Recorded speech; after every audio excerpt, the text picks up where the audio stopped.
টানা 4 দিনের ভারী বর্ষণে ভয়াবহ জলাবদ্ধতায় বিপর্যস্ত কক্সবাজারের মহেশখালী। স্থানীয়দের দাবি গত 43 বছরের মধ্যে এত ভারী বৃষ্টিপাত আর হনদিন নদেহে উপকূলীয় জনপদের বাসিন্দল।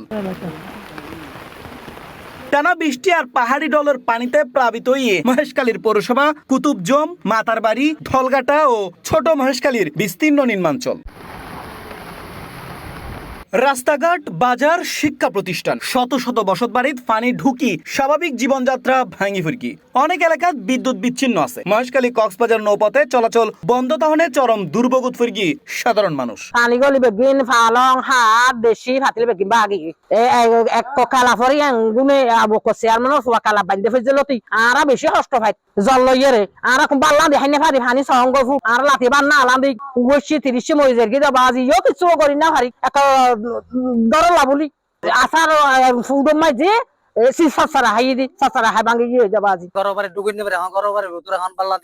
সমস্যা ইন্দি খালভার দিয়ে খালভার তো এবার ছোট করে ফেলাই মোটামুটি আর ফানিতে কোনো কুদরত নাই মোটামুটি এখন আর ঘর বাড়ি এখন বেশি কষ্ট আছে মোটামুটি। সবচেয়ে ভয়াবহ পরিস্থিতি বিরাজগড়ের মাতারবাড়ির জলিয়াপাড়া এলাকাত। স্থানীয়দের অভিযোগ বেড়িবাঁধ নতাহনে প্রতি বছর জোয়ার ও বর্ষার দুর্ভোগ উৎফলন করে। এবার টানা বৃষ্টিতে ঘর বাড়ির পানি ঢুকি বদকের শেষ সম্বল হারানোর উপক্রমই।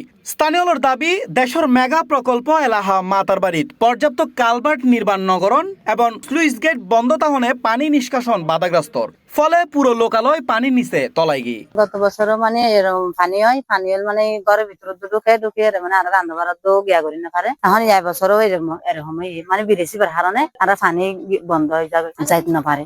আর 15-16 বছরে এদিকে পানি হয় কত বেশি আসিল মানে 2 বছরের বিদেশি চলো অর্ধেক ইবি তারা কমিশনার তারা রাস্তার যে হাজ করবে মানে মেম্বার দিয়ে হাজ করে দিবে আর প্রশাসনের তো একখানা বিদেশি একখানা বড় করতে চাই মানে আর পানি আমি যাবো ফান প্রত্যেক বছর একবার বিড়ি বিগড়ি করে লই যায় মানে আর দুঃখর খবর অনেকে নলয় এটার আবার কি করে নাল্লা জানে দিতে খোদা জানে দে আর দুঃখর খবর আর ফেডের খবর কি নলয়। ইন্দি পরিস্থিতি মোকাবেলায় ক্ষতিগ্রস্ত এলাকা পরিদর্শন করি মহেশখালী উপজেলা নির্বাহী কর্মকর্তা ইমরান মাহমুদ ডালিম। পরে পৌরসভার গোনাপাড়া, পুটিবিলা, দাসী মাঝিরপাড়া সহ বিভিন্ন জলাবদ্ধ এলাকাত পানিবন্দী পরিবারের মাঝে খাদ্য সহায়তা বিতরণ করা হয়। উপজেলা প্রশাসন জানাই ক্ষতিগ্রস্ত পরিবারের পাশে দিয়েই পর্যায়ক্রমে খাদ্য সহ প্রয়োজনীয় মানবিক সহায়তা অব্যাহত থাকবে। আসলে দেখতে পাচ্ছেন যে এটা একটা ফ্ল্যাশ ফ্লাডের মতো, সুতরাং জলাবদ্ধতা হচ্ছে এবং আবার পানি নেমে যাচ্ছে, আবার কিছু কিছু জায়গায় পানি কিন্তু স্ট্যাগন্যান্ট মানে জমে আছে। সুতরাং পৌরসভা কিন্তু পুরোটাই এফেক্টেড। আবার বলা যায় যে যখন পানি নেমে যায় তখন কিন্তু আবার এই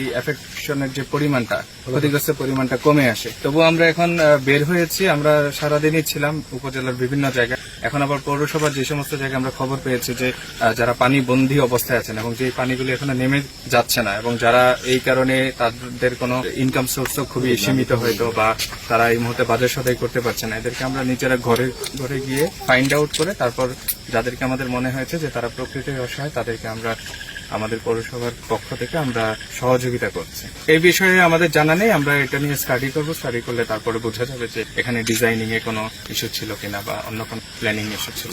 আমরা একটা প্রাইমারি তালিকা করছি, বাট একই সাথে আমরা নিজেরা সরেজমিনে এসে দেখছি যে আসলে প্রকৃতপক্ষে কারা এফেক্টেড।